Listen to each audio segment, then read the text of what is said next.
I fell in love with Fall Out Boy in 2005, loved From Under the Cork Tree, loved Infinity on High, my favorite Fall Out Boy album, loved Fully Ado. They went on their hiatus, we were all really sad about it. They came back for Save Rock and Roll, and we all ate it up.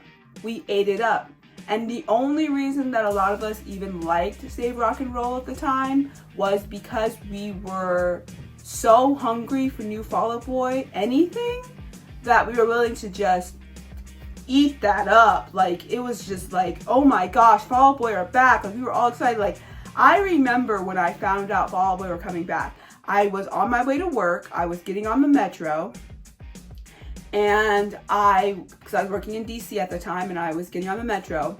And I was listening to the radio because I listened to the radio back then. Because, I don't know, I was bored and I just wanted to, I wasn't listening to podcasts at the time, so I was listening to the radio, which now looking back, I don't know why I was doing that. But I was listening to the radio, I was listening to like pop radio or whatever. And I was like, whatever, listening to like a morning show or something. And it was just to like hear people talk or whatever because I was bored on my commute. And so I was listening to the radio and I hear Fall Out Boy are coming back. And I'm like, what?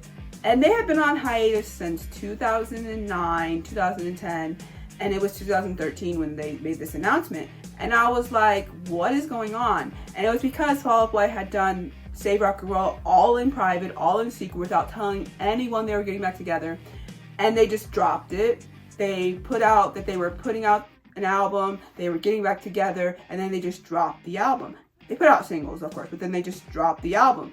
And we were all really excited.